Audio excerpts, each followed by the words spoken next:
Borderland, Saskatchewan. Autumn of 1891. The frost came early that year, the kind that crept in overnight and left the grass white and brittle before anyone was ready. The town of Borderland sat low on the prairie, tucked between two ridges like something the land had nearly swallowed and then thought better of. There were maybe 200 souls living there, depending on the season, and most of them knew each other's business before it was finished happening. Iris Hadley had lived there all her life, which made what happened to her all the more visible. She was 31 years old, brown hair gone a little dry from too many cold mornings, hands that moved fast and sure when she was working, a way of holding her chin that her father had once called stubborn and her mother had once called dignified. She'd been married at 23 to a man named Douglas Hadley, a grain merchant's son with good boots and a flat expression.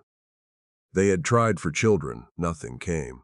Douglas had lasted 4 years before finding reasons to leave, first for business in Regina, then for a widow in Moose Jaw who delivered him a son within the first year.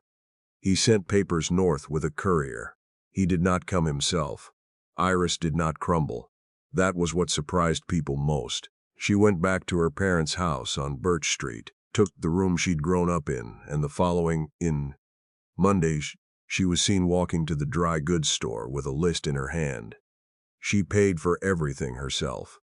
But the town had decided something about her. It decided quietly, over tea and fence posts and Sunday sermons. A woman who could not keep a husband, who could not bear a child, who had no income and no prospects and was past the age of easy starting over. Her father, Stuart Calloway, was not a cruel man by nature. He was a tired one. He had debts he'd never spoken aloud and a wife whose nerves had been fraying since the second winter.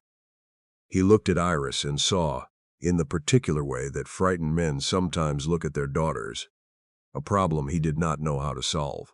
The morning he told her, she was at the kitchen table with a cup of tea going cold. He didn't sit down. He stood near the stove with his hat already in his hand. "There's a man coming by this afternoon," he said. "He's looking for someone to help with his household. 3 children, no wife. I told him you'd speak with him." Iris looked up. "You told him?"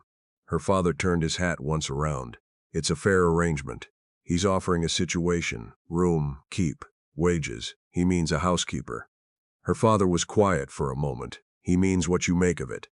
The silence in the kitchen was the kind that doesn't move. Her mother stood at the window, with her back turned, pretending to watch the yard. Iris didn't argue. She had learned by then that argument in that kitchen left marks only on herself. She set her cup down and went to change her dress. The man arrived at 2 o'clock. His name was Dorian Fenn, and he was not what she had expected.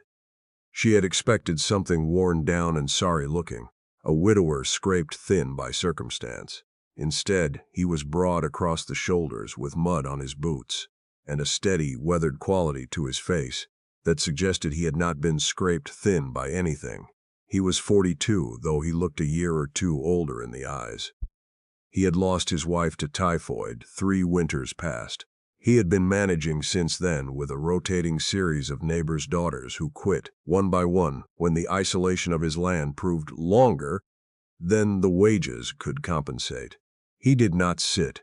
He stood in the doorway of the front room and looked at her without the calculating expression of a buyer or the apologetic expression of a man aware he was doing something uncomfortable.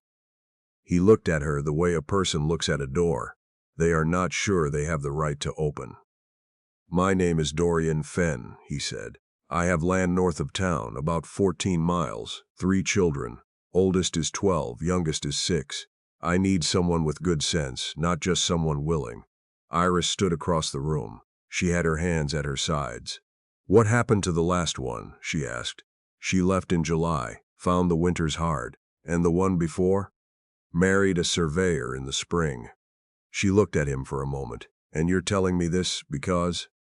"Because I'm not interested in wasting your time or mine." She didn't smile, but something in her posture eased by a degree. Her father, hovering in the hallway, cleared his throat. "It's a good situation, Iris." She didn't look at him. "I'll need to see the place first," she said to Dorian. He nodded once. "I'll bring the wagon around tomorrow morning." Her father made a sound of relief. Her mother, still at the window, did not move. That night, Iris sat on the edge of her bed for a long time in the dark. The window looked out over the backyard where the garden had gone to frost. Bean stalks leaning black and spent. She had planted that garden herself, in April, before she knew what the summer would bring. She had been foolish enough to think she was staying. She pressed her hands flat on her knees. She did not cry. She was past the kind of crying that helped. The road north was long and flat and mostly silent. Dorian drove. He said little, only offered the canteen when they reached the creek crossing, and pointed out the ridge line where his land began. She watched the prairie open around them, gray gold with autumn, the sky low and wool gray with the promise of snow.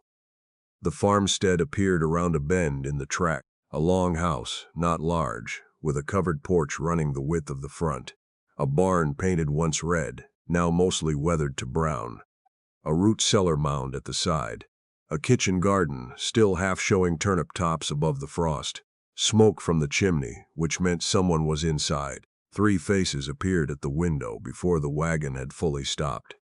When Iris climbed down, the youngest came out first. He was 6, dark-haired, wearing one boot unlaced. His name was Theo. He announced it immediately, as if she might need this information urgently. Behind him came a girl of 9, Harriet, with a watchful look and 2 braids, one tighter than the other.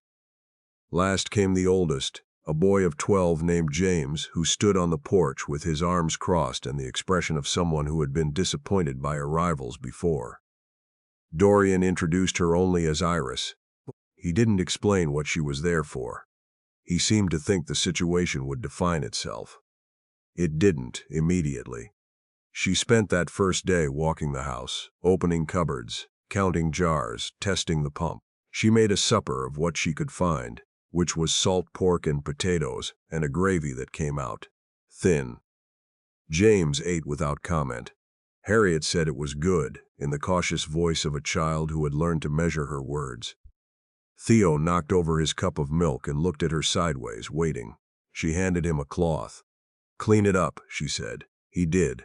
Dorian watched from the doorway. He didn't say anything. She lay awake that night in the small room at the back of the house, listening to the wind work at the eaves. The mattress was new, she noticed. Freshly covered, no dust. Someone had made up the room before she came. She wasn't sure what to make of that.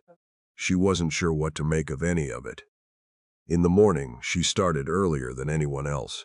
By the time Dorian came in from the barn, she had bread rising and oats on the stove and had already figured out where someone had rearranged the pantry shelves in a way that made no logical sense.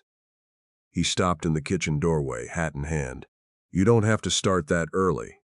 She turned around. "There's 3 children and a farm. Someone has to." He looked at her for a moment. Then he put his hat on and went back outside. The days built themselves.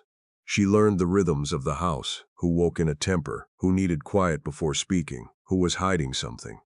James was hiding grief, mostly. He'd been old enough when his mother died to understand it fully, and he carried that weight in the stiff way he held himself, always slightly apart, always watching the door.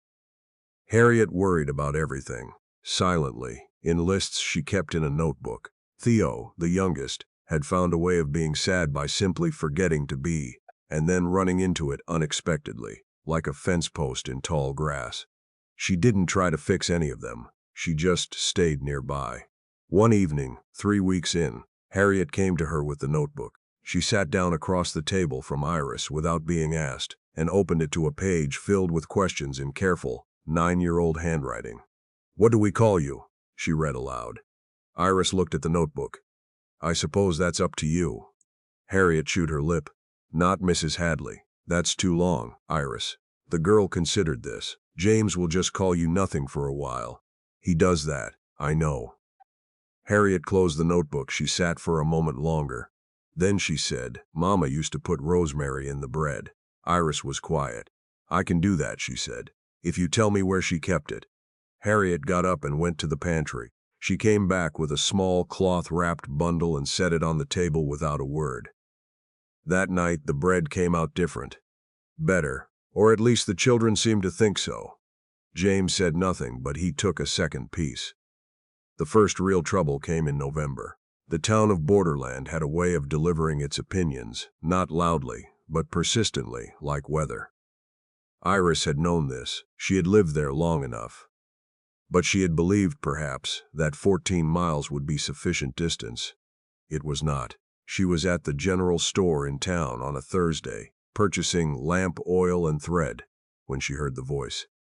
It belonged to a woman named Gloria Hadley, Douglas's aunt, a person of specific gravity, who had strong opinions about most things, and aired them the way other people aired laundry. "That's Stuart Calloway's girl," she said to the woman beside her, not bothering to lower her voice.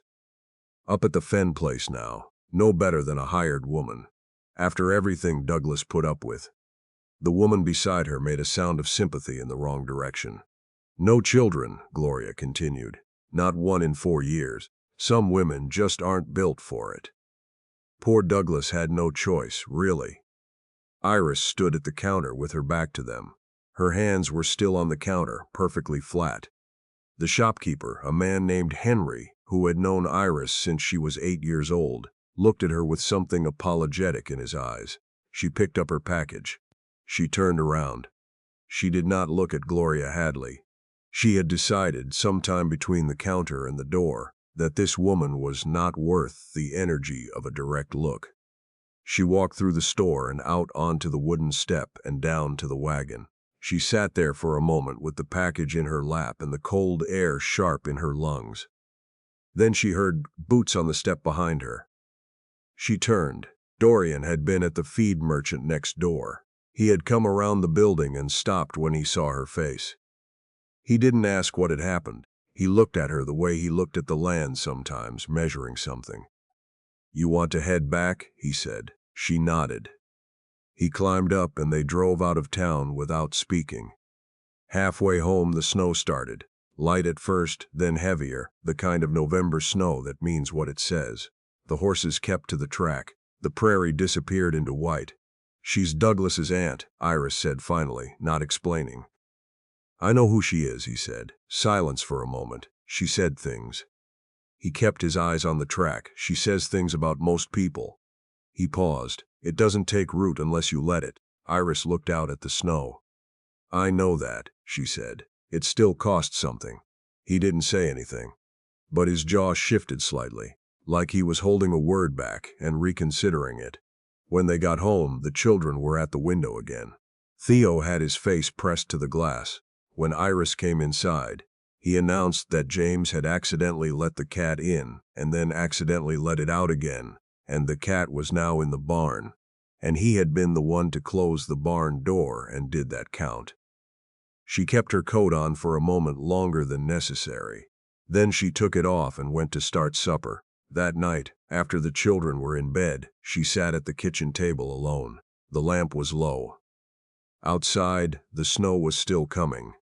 She heard footsteps in the hall. Dorian stopped in the kitchen doorway. He was holding a piece of worn leather harness he'd been mending, still holding it, having followed the light. He looked at her, sitting alone at the table, and for a moment he didn't speak. Then he said, "The whim. The woman in town, she doesn't know what she's talking about." Iris looked up. He stood with the harness in his hands like he wasn't sure what to do with them. He was not a man who made speeches. She understood that about him already. She said, "She knows enough of the facts. Facts aren't the whole of a person." She looked at him for a long moment. He looked back. Then he said, "I'll put more wood on before I turn in." And he did, and he left. She sat at the table until the fire settled. Something moved in her chest, slowly like ice that has been frozen, so long it has forgotten it was ever water. Winter came down properly in December. The cold was the kind specific to the Saskatchewan plains. Not dramatic, not howling, just absolute. A cold that simply occupied every corner and stayed. The house held it at bay with the stove and wool and the particular density of 4 people and a warm cat that eventually migrated back indoors. Iris learned the farm in winter. She learned which window let in a draft when the north wind ran. She learned that Theo was afraid of the dark, but would never say so. Only appeared silently in the doorway of wherever the lamp was burning. She learned that Harriet kept a drawing of her mother, folded in the back of the notebook, never showed it to anyone, and sometimes looked at it when she thought no one was watching. She learned that James, when he thought the house was truly quiet, would sometimes sit at the table and trace his mother's name on the wood with one finger, barely pressing. She did not interrupt any of this. She only made sure there was light in the rooms, warmth in the morning, something solid at supper time. James was the last to come around. She had expected this. She had watched it all autumn, the way he kept his distance without being outright unkind, the way he observed everything she did with a kind of scientific detachment, as if he were collecting evidence for a verdict he had not yet reached. The change came in January, in a way that was not announced. There was an evening when the temperature dropped sharply, and the pipes in the kitchen nearly froze, and Dorian was in the barn and the 3 children were at the table, and the stove kept coughing and refusing to draw properly. Iris was on her knees at the stove with a poker and a cloth, working the damper, smoke coming back into the kitchen in sullen puffs. James came and crouched beside her without asking. He held the cloth over the gap while she adjusted the flue. His hands were steady. He didn't ask if she needed help. He just helped, the way you do when you've grown up on a farm and learned early that work is not a question. They got the stove drawing again. The smoke cleared. James sat back on his heels. "Dad adjusted that damper wrong last fall," he said. "It's been like that since October. Why didn't you say anything?" He shrugged with one shoulder. "I didn't know you'd know how to fix it." Iris looked at him. "And now?" He looked at the stove. "Now I know." He got up and went back to the table. Harriet was watching from across the room with wide eyes, and then she looked at Iris with an expression that was almost a smile. Theo had not noticed any of it. He was making a tower out of kindling wood. In February, Harriet said Iris's name for the first time without the careful pause before it. That meant she was still deciding whether it fit. She just said it, in the middle of asking where the extra sewing thread was kept, and then looked slightly surprised at herself. In March, Theo decided she was his. He announced this one evening by walking up to where she sat mending by the lamp and climbing into the chair beside her, without asking, and putting his head against her arm and going to sleep. She sat very still for a while. She did not put the mending down. She just kept working with one hand and let him sleep. Dorian came in from outside and stopped in the doorway, looking at the two of them. He didn't say anything. He took off his coat and hung it on the peg and went to put the kettle on. But she had seen his face in the half-second before he looked away. Spring came the way Saskatchewan spring comes, reluctantly, and then all at once. The snow retreated, then returned, then retreated again. And then one morning in April the mud was just mud and not ice underneath, and the light lasted past 7 in the evening. Iris planted a kitchen garden. She had done it partly to have something to do with her hands in the thawing mud, and partly because there had not been a proper one the year before, only some scraggly onions and one surviving turnip. She planted in rows the way her mother had taught her, and in the improvised half-rows she'd discovered worked better in frost-prone ground. Dorian watched her from the barn door one evening. "You don't have to do that," he said. She was kneeling in the dirt. She did not look up. "I know," she said. He was quiet for a moment. "Then I'll put a better fence around it. Keep the rabbits out." She sat back on her heels. "All right." He didn't move. She looked up. He was still standing in the barn door with his hands in his pockets, and an expression on his face that she had started to recognize, the one that meant he was about to say something he had been thinking for a while. "I want to say something," he said, and then stopped. She waited. "When I came to your father's house in the fall," he said, "I want you to know why I came." She was quiet, listening. He shifted his weight. "I had 3 children who needed someone. I knew what I was asking. I knew it wasn't a normal situation."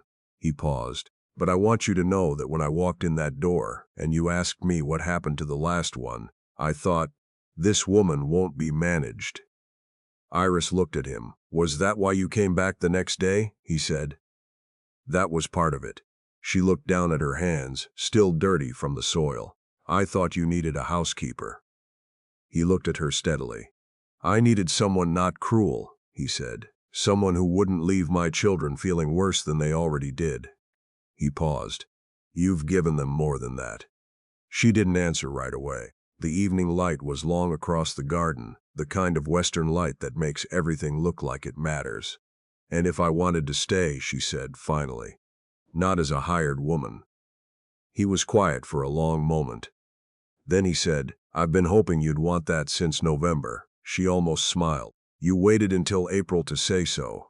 He said, I didn't want to say it wrong. They were married in June, quietly, at the church in Borderland with the children present and no great ceremony. The minister, who had known Dorian's first wife, conducted it with the same straightforward warmth he brought to most things. Harriet wore her good dress and held Iris's arm walking out of the church. Theo lost one of his good boots between the church and the road and was found attempting to hop back to retrieve it. James shook Dorian's hand after, then turned to Iris and said, in his careful 12-year-old way, I'm glad you didn't leave in the winter. She said, the winters here aren't so bad. He gave her a look that said he knew she was lying but appreciated the lie. That summer was a good one. The kitchen garden came in better than Iris had expected. Beans thick on the vine, potatoes heavy in the soil. She made preserves in July and ran out of jars, and borrowed from the neighbors, a woman named Constance, who lived 6 miles north, and had opinions about canning that she shared freely but without malice. It was the first friendship Iris had made in years that didn't cost anything. There were still mornings when she woke, in the gray hour before light, and felt the old weight of everything. Her first marriage, the years of trying and failing and being found insufficient, the kitchen, in her parents' house where her father had stood with his hat in his hand. She did not think she would ever fully set those years down. They were part of the shape of her now, but then the house would start to wake. Theo's feet on the floor above, heading for the hall with his inevitable noise. Harriet's quieter step, James's unhurried movement from his room to the stairs, the sound of Dorian already at the stove, water going into the kettle, the particular click of the damper being properly adjusted because James had shown him how. She would lie there and listen, and it would feel like something she had not earned but had been given anyway. One October morning, 2 years after she had arrived, Iris walked out to the garden to bring in the last of the root vegetables before the ground froze hard. The garden had gone gold and brown at the edges, the bean stalks dry and spent. But the turnips were still good and the garlic had held. She was kneeling in the frost-pale earth when Harriet appeared at the garden gate. James wants to know if you're coming in for breakfast or if we're supposed to bring it out. The second one. She's supposed to say the second one. Theo's voice called from somewhere behind the fence. Iris sat back and looked at the garden, at the long rows she had put in with her own hands, at the fence Dorian had built to keep the rabbits out. At the gate Harriet was leaning on with one foot hooked behind the other. She looked at the house beyond, smoke from the chimney, light in the kitchen window. Tell him I'm coming in, she said. She gathered the turnips into her apron, stood up and walked back through the gate. The seasons moved the way prairie seasons do, each one longer and more particular than the last. The children grew. Harriet's careful handwriting filled notebook after notebook, her questions becoming more complicated, and her answers more sure. James grew tall and quiet and then less quiet. And at 16 he could run the farm for a week without Dorian's oversight. And at 18 he was talking about agricultural college in Guelph in a way that sounded like a question until one day it sounded like a plan. Theo grew up loud and resourceful and deeply committed to his own opinion, and he drove everyone around him to distraction in a way that made the house feel full. They did not have children of their own, Iris and Dorian. It did not go unnoticed by the town. People said what people say. Iris did not spend much thought on it. She had 3. They had not come from her body, but they had come from her hands, from her patience, from the rosemary bread, and the stove that finally drew properly, and the evenings by the lamp when Theo fell asleep against her arm. The first time Harriet said it in front of other people, they were at the church social in Borderland. Harriet was 12 by then, long-legged and serious, and they were standing near the food table when Mrs. Infield, who was 70 and said what came into her head, asked if Harriet was there with her family. Harriet pointed without hesitation. "My dad's over there, my brothers are somewhere, and my mum." The word arrived without fanfare. Just a word, said in the middle of an afternoon, pointing at Iris as if it were the most obvious thing in the room. Iris kept her expression even, but something in her chest did the slow, specific movement that she had first felt at the kitchen table that November. Ice remembering it was water. She didn't look away. She just nodded once to Mrs. Enfield, the way you nod when something is true and does not require elaboration. There were hard years, the way there are always hard years on the prairie. A drought in the late 90s that turned the pasture yellow and took 3 of the 4 horses. A winter when the cold came earlier than it had any right to, and the cellar provisions ran thin before February.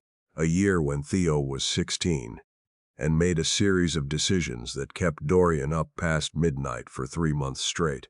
A summer when James came home from Guelph with a girl named Patricia, and everyone pretended they weren't watching to see how Iris would receive her.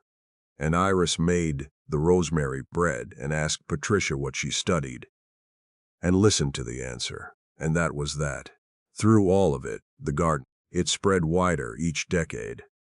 Iris added perennials to the edge, columbine and prairie crocus that came back without asking. The bean rows shifted west when the elm grew tall enough to shade the east section. The garlic multiplied every year until there was more than they could use, and she gave bags of it to anyone who stopped by. Dorian was 71 when his heart slowed and stopped on a morning in late March, standing at the kitchen window with his coffee cup in his hand, looking out at the garden as he did every morning. He simply stopped. Iris was at the stove. She heard the cup fall. They buried him at the church in Borderland, in the churchyard, where his first wife was already rested, and Iris stood at the graveside with her 3 children, and Harriet's husband and James's Patricia, and 5 grandchildren in various states of age and understanding, and she held Theo's arm because he was the one who cried freely, and she did not mind. She went home and sat in the kitchen for a long time. Then she got up and started supper, because there were people in the house and they needed to eat. She lived another 11 years. She kept the garden. James's second son, a boy named after Dorian, but called D by everyone, spent most of his summers on the farm, and followed her through the garden rows like a shadow, asking the same patient questions that Theo had once asked, and she answered them the same way, without hurrying. When she went, it was autumn, the way she had arrived. Her daughter Harriet was with her. Harriet held her hand and told her the garden looked good, even though it was October, and Iris said, "It always comes back," and then she closed her eyes. They buried her beside Dorian. James carved the headstone himself, working 2 evenings in a row in the barn with a borrowed chisel until he had what he wanted. It said, "She came to give, she stayed to be given everything." The farm passed to James's family. The house was rebuilt twice in the following decades. The barn replaced once. The root cellar eventually filled with concrete. But the garden, no one touched the garden's location. No one moved the fence line. Dorian had put up that first spring to keep the rabbits out. Every April, the columbine came back. The garlic spread a little further. The prairie wind moved through the rows the same as it always had, not knowing or caring what it passed through. Only moving, the way wind does, across land that remembers the people who refuse to leave it.